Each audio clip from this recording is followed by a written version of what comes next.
Welcome back to Combat Mission Cold War, A False Hope. Here's a quick reminder of the map at the start of turn 13. On the right, I spend 3 turns moving men back into position to assault the Soviet sandbags,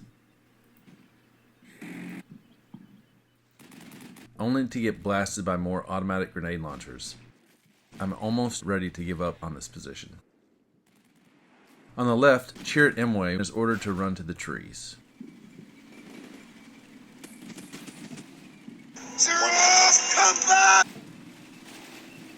But he forgot he is one with the Force and dies a coward's death. Little did I know, it would not have mattered if he had made it to the trees.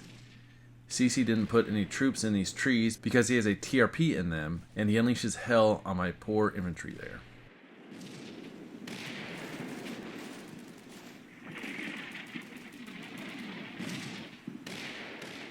Needless to say, I'm glad I redirected my main effort to the middle road. Unfortunately, my troops continue to advance slowly, but without much resistance. Turn 13, a light machine gun team makes it to the depression on the right side of the road. Turn 14, a light machine gun team makes it to the back of the first house. Turn 15, I advance even more troops while CC area targets the top floor of the building that has none of my troops in it.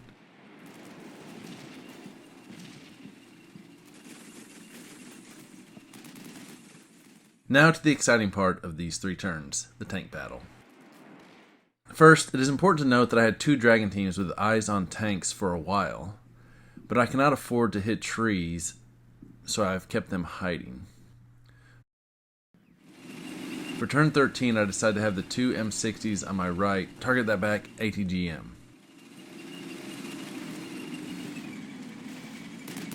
I'm hoping to pin it or kill it while my left M60 tries to engage CC's T-64 on my left.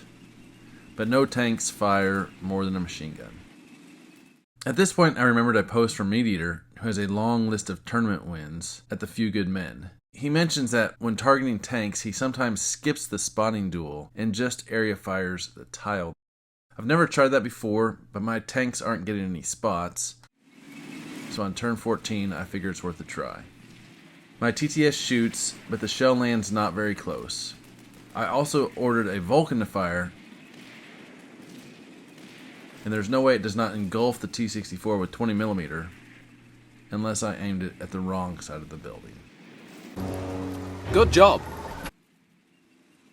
However, my left M60 got the shot off and it landed right where the T-64 was. The only problem is that CC moved the tank, so I just blew up the dirt. My left M60 was exposed long enough for CC's ATGM to get a missile off. But the M60 had a short pause order and manages to back away before the missile can get on target.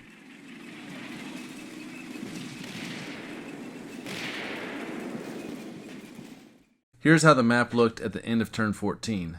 My 2 dragons have a flank shot on this T-64, so they are both given direct target orders on that tank. Right away, this middle dragon team decides to ignore my target order and fires at the front turret of this T-64.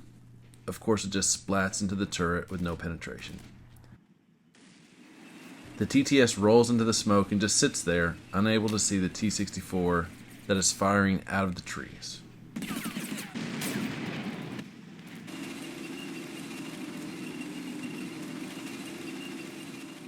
But there is some good news. My right dragon team, from 840 meters, is not only on target, but curved the dragon around the house into the side armor of that T-64. Let's watch that again in slow motion.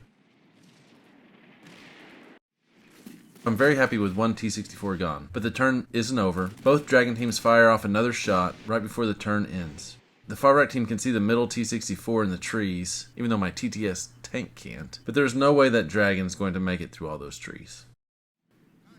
However, in the middle, the dragon looks to be on target. Will it just bounce off the hull like the first missile did? You'll have to find out in the next video.